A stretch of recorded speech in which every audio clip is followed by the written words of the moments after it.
advantage of these kind of surveys is that you really do need to take a lot of spectrum. Dedicated surveys for something like this, it's only 1 in 1,000 return. It's pretty unlikely, I think, so you need a redshift survey or a QSO survey to go along with. And also the traditional sort of imaging pre-selection of spectroscopic targets can and will eliminate some of the interesting cases.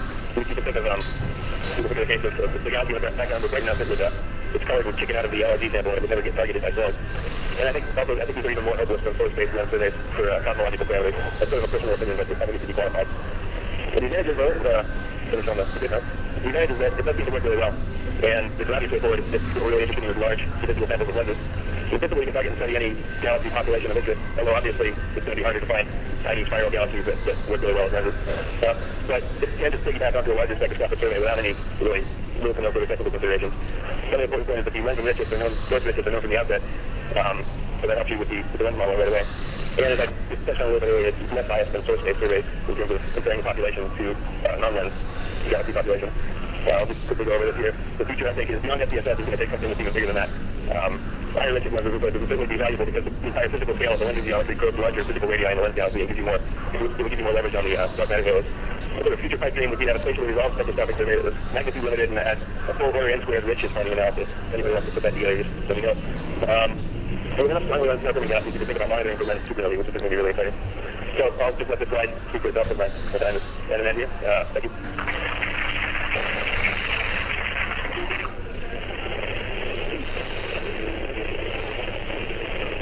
Would your search strategy be sensitive to a background galaxy that is not lens? So if you were to have an elliptical lens of a red galaxy which had a flat core and that was not producing massive images of a strong arc, would you find those galaxies? Yes, we would. And we don't. And we don't see anything that's a small enough impact parameter is lens within the expectations based on its velocity version or its fundamental plane position. So, yeah, that's an interesting observation.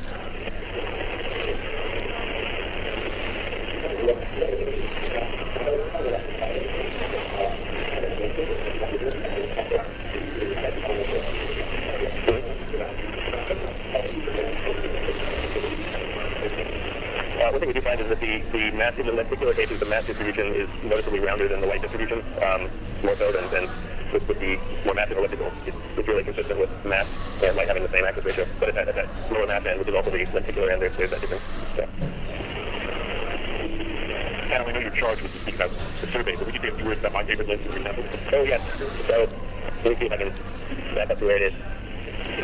I'm going to have to kind of jab out of here. Default, you got what I wanted. So the default sort of lens, unless it's changed, is this one down here, which in the snapshot data is kind of no signal to noise, but you can qualitatively see what's going on with it, and you can certainly, as far as the lens models go, logically see what's going on with it even more clearly. It's an edge-on spiral behind an elliptical galaxy, and you can see the way it traces out here. It looks like one of those micro-lensing, resolved micro-lensing time series tracing out. You can imagine something going across here, going up and going down, and the content image appearing, spiraling out, and going back down into the core. What's particularly interesting about lenses like that, and a few others here where you see images across a range of radii, and not something just like this, we have one of this radius, one of that radius, but you're unconstrained because you don't have many images. And these types of lenses should be pretty well constrained, and they also probe an extended range of radii, so they give you a fair leverage on the radial mass profile just from the lensing data alone, which is something that I'm starting to look at, and hope to make some more sensible progress with. See if I can identify a few more of them. Here's another one up here. You can see you have a ring and a double in the same system. So, yeah, that's one of the particular points of interest among these. Among the samples, and you can see sort of things like that. This is a model. Let's go back to the data.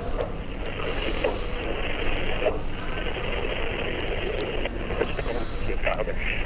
Regarding the strange absence of correlation between electromagnetic relationship and maybe comment that even on the large scale, we agree and find that there is a kind of knowledge in the Chessier kind of density distribution. That does not guarantee that the Miriam coefficient is actually constant in those systems. This was shown in a paper that we published 5 years ago with Volkacek in the That's a question of mathemology versus light. So maybe there is a conspiracy between the mass luminosity ratio and the Miriam coefficient changing in such a way that you preserve the matching between the two. I'm just curious about the case you highlighted as being not quite identical, which you have up there. It's sort of the third row next to the last column. Yep. It looks like there's a double image of the group there in that second echo ring to the left, isn't in the model. Yeah, it doesn't look like that. I think it's just something else. It really almost looks like that was just replicated right over there. So there's always a chance in these circumstances where we're fooling ourselves and lensing not really what's going on. I don't call it digital artifact as a readout because the galaxy image that's been subtracted isn't replicated similarly. My sense is that it's at the redshift of the thing in the background and it's displaced in position and not strongly lensed and just kind of has a funny similarity in appearance. It is. Yeah, it's we're going to have deeper observations of that, so I think higher signal simulation and all of that probably should have a sort of what's going on there. The next selection for three is you're choosing a particular source in that calculation. Can you do that in farming, for example, spiral geometry multiple where spirals are level rigid? So can you do that for spiral and spiral where you have to type of signal in simulation line? So we have, I think, a couple in here that are spiral bulges, or maybe only one. So it's an elliptical galaxy, and then the other one down here, there's fairly extensive spiral structure surrounding this bulge right here. As far as finding lens elliptical galaxies, it wouldn't really work with this technique because you can't really detect faint absorption lines. I guess emission lines can be really bright. Absorption lines really, there's some limit to their equivalent width. It's a lot more modest than going on emission lines. Did you try to search for forces which are at two different redshifts to be lensed by one lens? Yeah, I think that was also conceivably searched for. So if you think about these things as being a 1 in 1,000 phenomenon, then that's going to be a 1 in a million. It's going to be hard, but it's going to hopefully make it a natural degeneration directly. Right, certainly. So there's, I predict there's an average of one of those in the entire Sloan survey, and it'd be nice to find it. I haven't been looking hard for it. I haven't been not looking for it. I haven't found it. If I do find it, you'll all hear about it. What's the finger speaker? And our next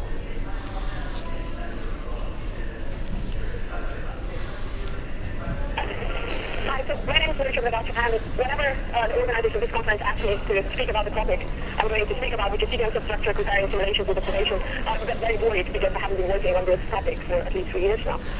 So a lot of the stuff I'm going to show is going to be somewhat old, but while preparing for this talk, of course the subject got excitement, and I got all excited about it again, so I'm going to show some very new simple little tests I've been doing in the last 2 weeks about CDM substructure.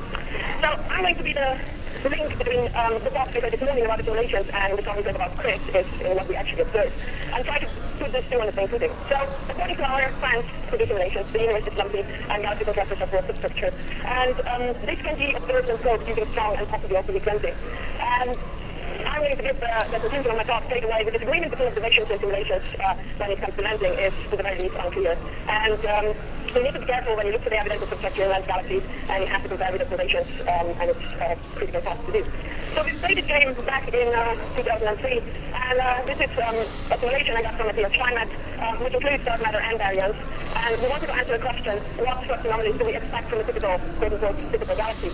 And in order to do that, you take one of those n-body simulations, and you produce your lens observables. So the first thing you have to do is to project the mass distribution onto a single plane, producing the surface mass density maps, and right here you run into the first problem, how they smooth.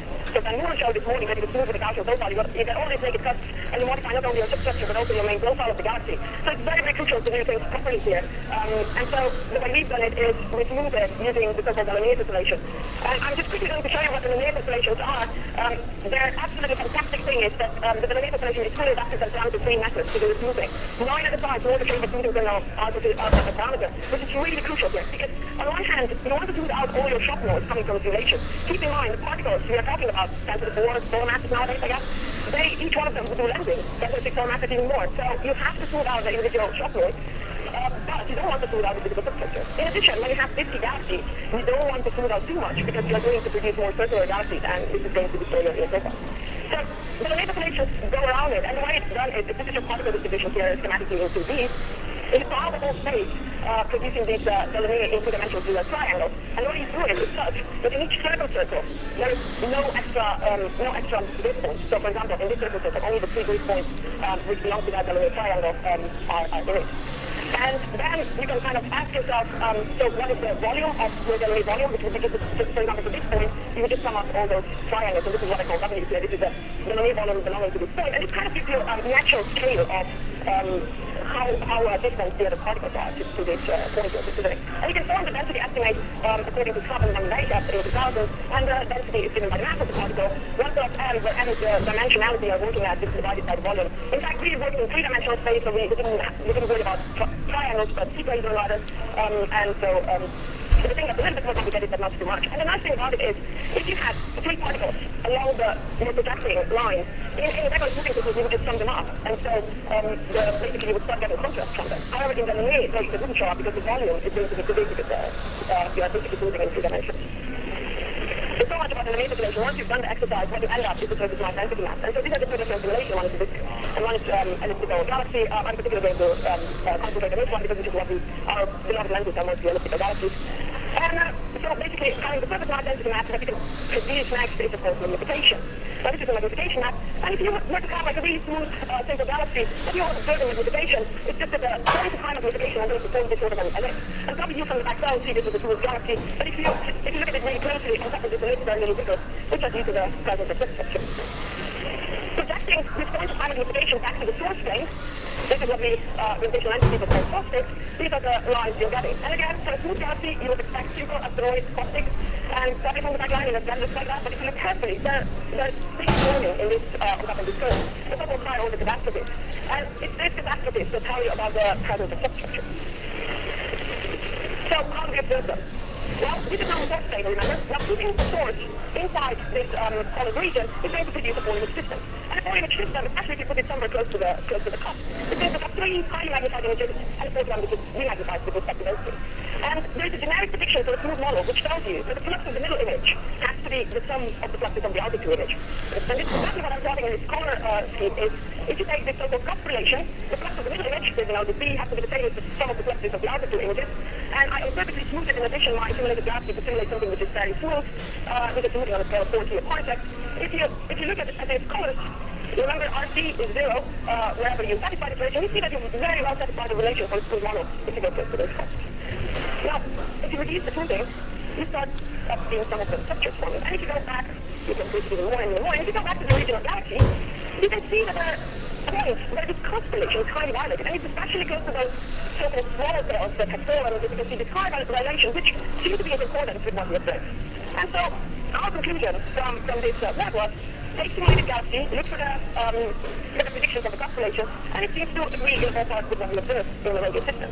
You can do the same for the standpoint magnification that Chris just showed, will see pretty well.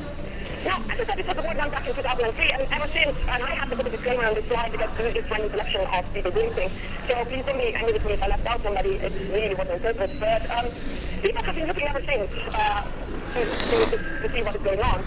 And for example, now in 2004, claims predicted structure of substructures is too high compared to the observation. So, in fact, he claims that we need more substructure than what is seen from observations. Same is true with the marathon, and in particular it said that the level of cross correlations and those high-order catastrophes we are seeing from our simulations is not what they observe from their simulations. So there clearly was some sort of a disagreement. There's what Macho that Dan mentioned, not enough substructure to produce those high numbers of discrepancies. So the work done from analytic models saying that substructure along the line of 5 is only a minor effect of the lenses, like the King Chan, but the mean effect that environmental effects can partly be false for the substructure, and another one from Rosa et al. That the average magnification is lower, higher than that in smooth models for positive side or negative side images, which seems to be contradicting with what we observed. So the bottom line of this, to me, is this is a big mess. We don't really know what is going on. It's kind of a mess of everything coming in together. And one of the things I'm going to address right now is this lower level of cross correlations that Amara et al. And others seem to be seeing, and we don't. How do you reconcile that? And so for that, I asked my collaborator at Contact at Paul to use his fantastic Glamrock code, which is rotational lens adaptive mass tracing of catastrophe, where you can actually, so the good thing about this code is it still uses the analytic profiles, but it calculates all the derivatives, and it does it in a multiple lens plane. So you can actually kind of quantify the small tailiness and the cuspiness and in a sort of a number to look at the properties. Now, as I said, this has worked within the last 2 weeks. So what we've done is, what he's done, I actually to simulate a typical galaxy, just take a model and put it and see what happens. And this is a galaxy based on simulation from James, who's sitting in the audience. And this is a magnification map of this typical galaxy, and you see a lot of substructure. And if you look in the caustics, you can see that indeed, yeah, you could reduce the higher order catastrophe. And those higher order capacities kind of genetically arise from the model. However, when we first done that, we strung all the main galaxy and all the substructure as NSW profiles, and we didn't see anything. So what we learned from this is that these high order capacities are really dependent upon the profile of the main and the subhalo. So you have to be careful, and you have to simulate this very carefully. So this is one of the reasons why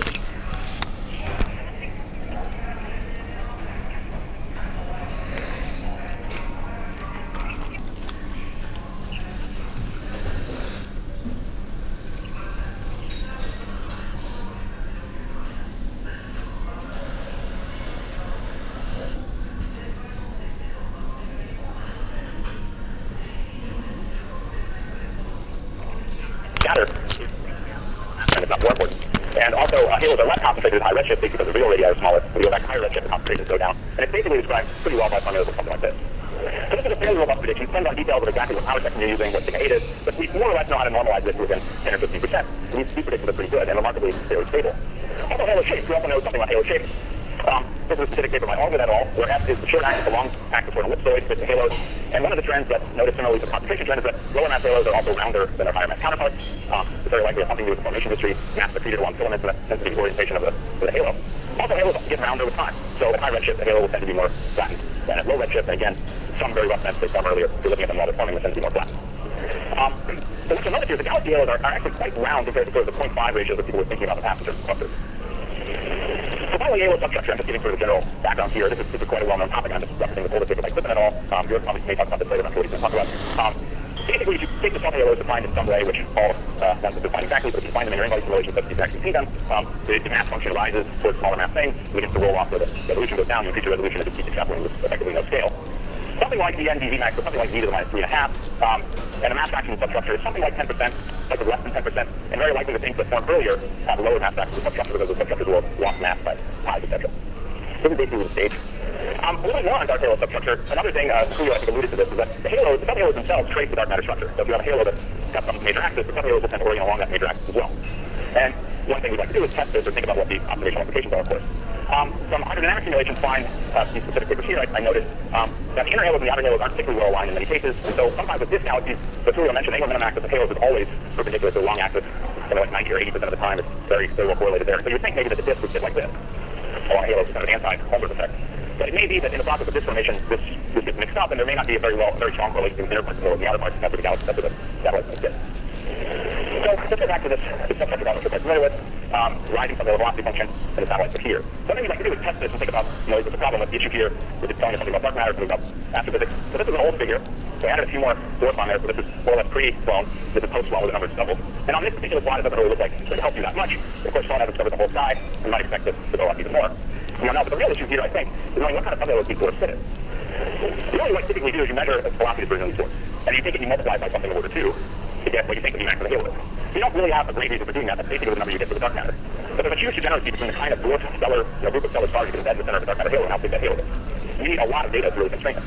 So if you're trying to count dwarfs, and even if you have a velocity dispersion profile, it's very hard to do this. So you can think about it in terms of, let's say you have a measurement of the characteristic velocity dispersion and the size of the system. You have those two observables, and if you can parameterize your dark matter halo, it's probably pretty simple. With two numbers, say the maximum of the circular velocity curve and the radius of that maximum. Easily defined as degenerate two parameters, so there's sort of a line and parameter space for these observations constraint. So for example, these two rotation curves here, you can embed line on either of these halos and it works just fine. So it could have a Vmax of 35, it could have a Vmax of 15, it's hard to say. And here I assumed I know the velocity anti-gravity of the stars. But we don't, so this is even worse, because you really don't even know data. So you're really, you're trying to play this game, it's quite difficult. So you can try to do this a little bit more precisely, you have some velocity dispersion profile and try to iterate for all types of dark matter halos, you can try to embed this thing in, and there's a huge range of allowed parameter states plotted here in the Rmax Vmax plane. So typically you can put in a really gigantic halo that's goes way up here, the Vmax of 70, or you can put in something that's tiny. So basically has the velocity dispersion of dark matter, you can put the velocity dispersion of stars. It kind of defines the space. And out there, you really just don't know. So this is work led by a postdoc at UCI and the Q fellow there, which are very on board with. There's something that we're taking all the data that exists and trying to do a detailed comparison of what we can say and what we can't say. And based on the data that we have in hand right now, the best we can do is we have to assume a prior, a CDM prior basically to estimate Vmax. We have to assume a theory prior. Fortunately, we basically know that we have a prediction for how the CDM subhalos or even field halos that the Rmax Vmax relation should be. So they have some relation like this. So basically, if you want subhalos to look like those in CDM or LCDM simulations, they have to have Vmaxes and Rmaxes across this banana somewhere. In this case here, and in this case down here. Now, this doesn't have to be the case, right? Because if the data gets better, let's say instead of having a few hundred stars, now 1,000 stars, these bananas will shrink.